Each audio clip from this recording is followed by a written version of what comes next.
Сайн байцгаана уу? Өнөөдрөөс ахуулаад буддизмын үндсэн сургаалуудыг та бүхэнтэй хамтдаа суралцъя гэж бодож байна.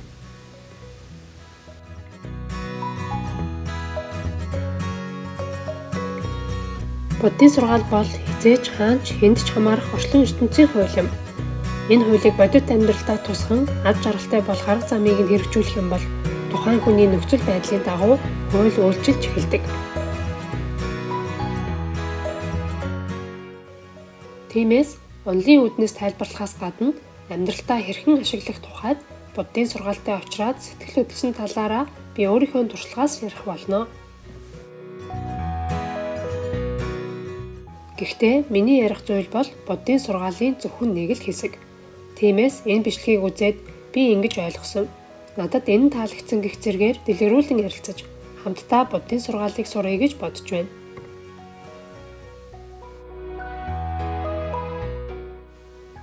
Эрт дээр 2500 жилийн өмнө айлдсан Бурхны сургаал өнөөгийн хүмүүсийн амьдралч гэсэн үр шимээ өгсөн хэвээр байгаа.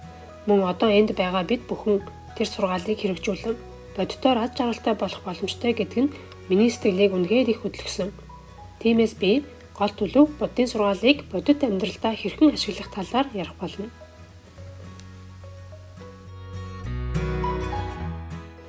Энэ хичээлийн сэдвийг буддист амьдралын хэв маяг гэсэн нь ийм учиртай. Ингээд дэлгэцэнд гарч байлам шиг сониуд сэтгэлээр буддийн сургаалыг хамтдаа сурцгаая.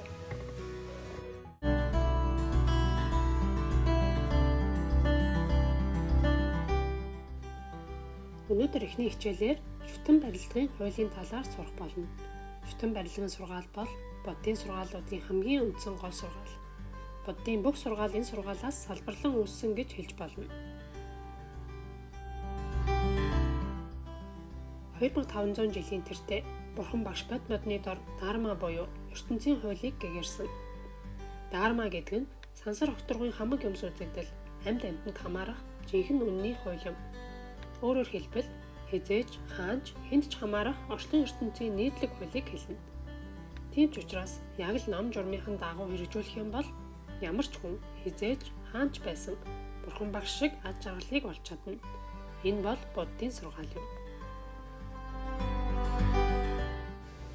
Тэгвэл буддийн сургаал гэж чухам ямар сургаал юм бол? Шагжамуни буддаа хүн хүнд тааруулан олон янзаар сургаалаа айлцсан тул буддизмын 84 мянган судар байдаг гэгддэг. Игэл хүмүүс бидний хувьд тэр их сургаалыг сурна гэвэл бүтэхгүй. Гэхдээ Мажима Нихая гэдэг сурдарт ингэж бичсэн байдаг. Шүтэн барилгыг олж харвал Дармаг ч харна. Дармаг олж харвал шүтэн барилгыг ч харна. Өөрөөр хэлбэл Шагжамуни буддаа шүтэн барилгын сургаал бол буддийн сургаалуудын үндсэн гол сургаал гэж айлцсан байгаа юм. Өнөөдөр бүгдээрээ тэрхүү шүтэн барилга хэмээх сургаалыг сурцгаая.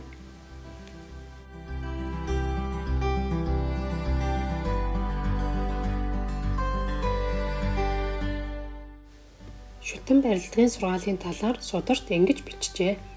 Энэ байвал тэр байна. Энэ үүсвэл тэр үүснэ. Энэ байхгүй бол тэр ч байхгүй. Энэ уствал тэр ч устна.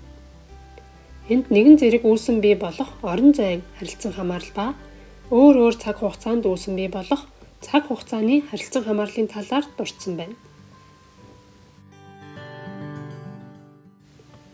Энэ байвал тэр байна. Энэ байхгүй бол тэр ч байхгүй гэдэг нь нэгэн зэрэг үүсэн бий болох орон зайн харилцан хамаарлыг илэрхийлнэ. Харин энэ үүсвэл тэр үүснэ, энэ уствал тэр устна гэдэг нь цаг хугацааны харилцан хамаарлыг илэрхийлнэ. Шүтэн барилгын хуулийг ойлгоход энэ ухагтхуун маш чухал тул цээжлээд аваарай. Нэг үгээр хэлбэл ямар нэгэн зүйл ямар нэгэн зүйлтэй учирснаар аливаа юмс үзэгдэл үүсэн бий болдог гэсэн хууль бол шүтэн барилгын хууль юм. Өөрөөр хэлбэл шалтгаан нөхцөл хоёр учирч аливаа зүйл үүсэн бий болдог гэсэн үг. Шагжамуни буддаа орчлон ертөнц энэ шүтэн барилгын хуулийн дагуу оршдгийг ажиглан харжээ. Бүр нарийн тайлбарлах юм бол аливаа юмс үзэгдэл, шалтгаан, нөхцөл, үр дүн, нөлөө гэсэн процессын дагуу үүсэн бий болж устан үгүй болдог.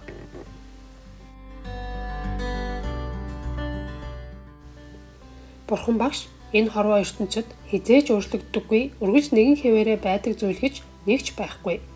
Бүх зүйл ямар нэгэн шалтгаан, ямар нэгэн нөхцөл хоёр учирснаар үр дүнд нь үүсэн бий болдог ба тэр үр дүн нь ардаа заавал ямар нэгэн нөлөө үлдээдэг гэж альцсан. Хорвоо ертөнцийн бүхий л юмс үзэгдэл энэ хуулийн дагуу үүсэн бий болж устан үгүй болдог хэмээжээ. Шалтгаан нөхцөл хоёр учирч байж үр дүн нөлөө гардаг. Шалтгаан нь устгах юм бол эсвэл шалтгаан байсан ч тэр нь нөхцөлтэй учрахгүй бол үр дүнч нөлөөж гарахгүй. Энэ хуулийг Бурхан багш шүтэн барилгын хууль хэмээн сургасан байна.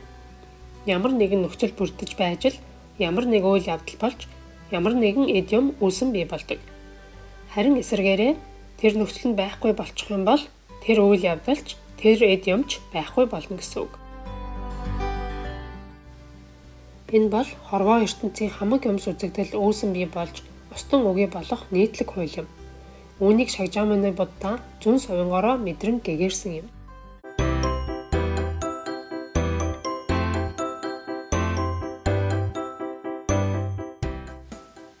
Одоо илүү ойлгомжтой тайлбарлах үүднээс бодит жишээн дээр аваад үзье. Жишээлбэл кофег шалтгаан, сүүг нөхцөл гэв. Энэ хоёр нийснээр үр дүнд нь сүйтэй кофе бий болно. Тэгээд уусан хүндээ аз жаргал, тайвшрлыг мэдрүүлэх гэсэн нөлөө үзүүлнэ.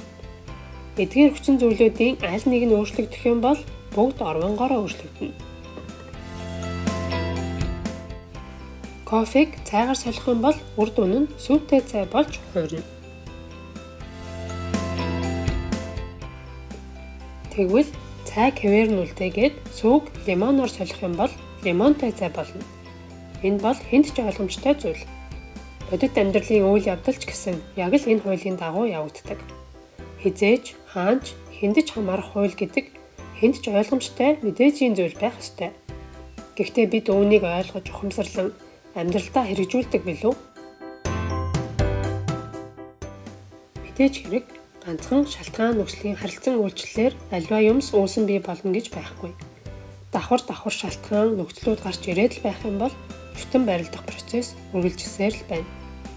Хязгааргүй олон учирлууд зэрэг ар араасаа үүсэн бий болно. Хүмүүс бид ийхүү хязгааргүй үргэлжлэх гинжин хэлхээс дунд амьдардаг.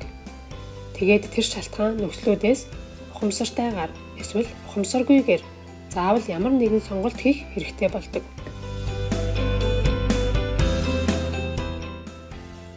Жишээлбэл өглөө юу идэх, ямар хувцас өмсөх, ямар ажил хийх, найздаа ямар бэлэг өгөх вэ гэд бүгд л сонголт.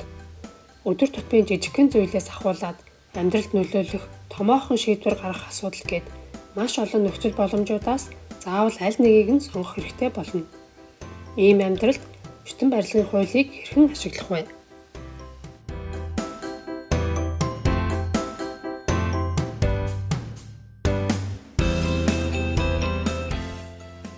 Жишээлбэл нэг эрэгтэй чулуунд бүдэрсэн гэж бодъё.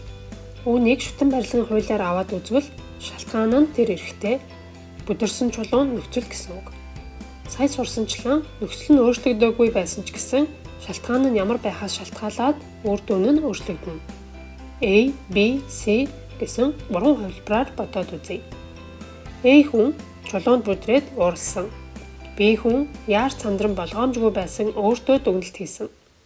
C хүн өөр хүн битгий бүдрээсээгээд чулууг холдоош тавьсан. Энэ 3 хувилбарын үр дүн нөлөө ямар байх нь ойлгомжтой. Та бүхэн байсан бол энэ 3-ын алийг нь сонгох вэ?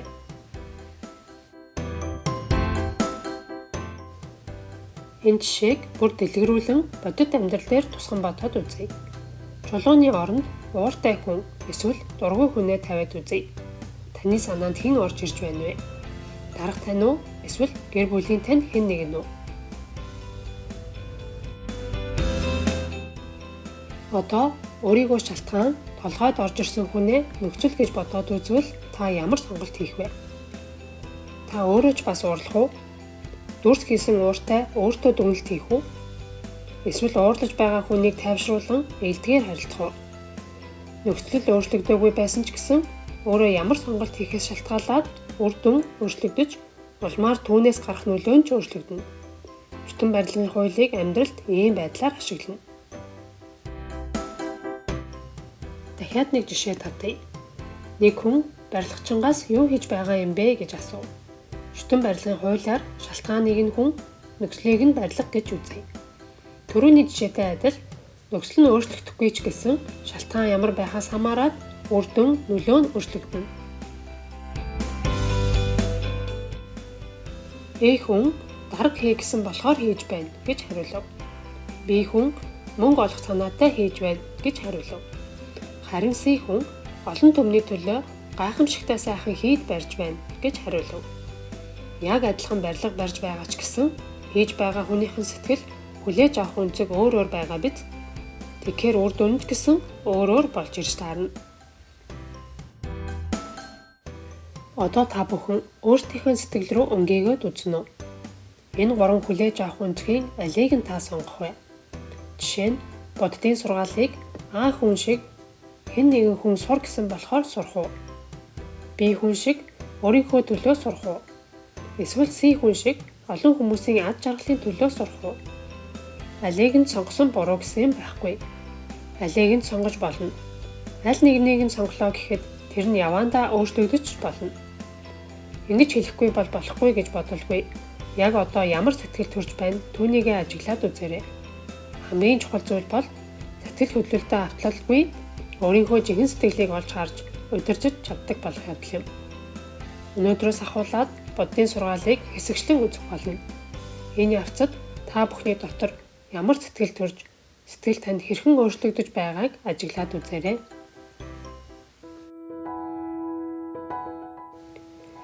Би 17 настай байхдаа энэ шүтэн барилгын сургаалыг сурсан. Тэр үед яагаад би л ганцаараа ингэж зовж байгаа юм бэ?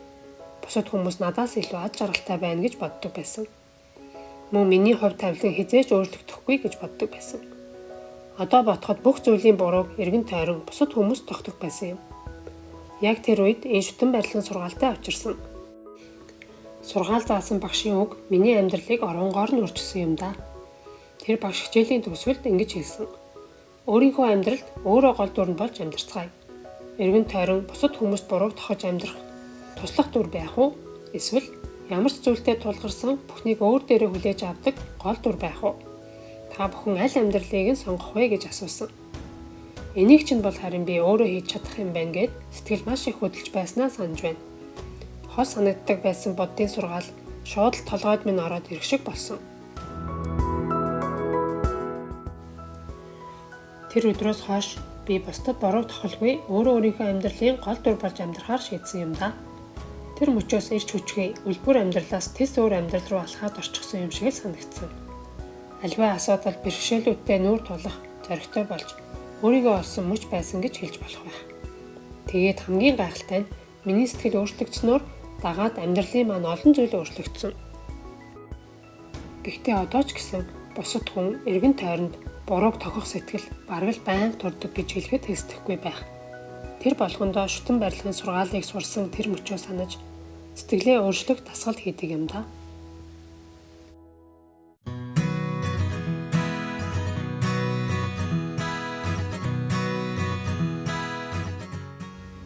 Ингээд дүгнэлт рүүгээ ортгоё.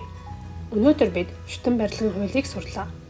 Шүтэн барилга гэдэг нь шалтгаан ба нөхцөлийн харилцан үйлчлэлийг хэлнэ. Бүр нарийн хэлбэл шалтгаан, нөхцөл, үр дүн, нөлөө гэсэн процесс юм. Хорвоо ертөнцийн бүхий л юмс үзэгдэл ямар нэгэн шалтгаан, ямар нэгэн нөхцөлтэй учирснаар үр дүнд нь үүсэн бий болдог ба тэр нь ардаа нөлөө үлдээдэг. Шалтгаан нөхцөлийн аль нэг нь өөрчлөгдөх юм бол үр дүн нь хязгааргүй олон янзаар өөрчлөгдөх боломжтой. Тиймээс шалтгаан буюу өөрөө ямар сонголт хийх вэ гэдэг маш чухал. Өдөр бүр учрах учрал болгоноор өөрөө ямар сонголт хийх вэ гэдэг чухал байх нь. Ингээд өөрөө ямар байхаас шалтгаалаад амьдрал хязгааргүй олон янзаар өөрчлөгдөж болдог гэдгийг өнөөдөр сурч авлаа.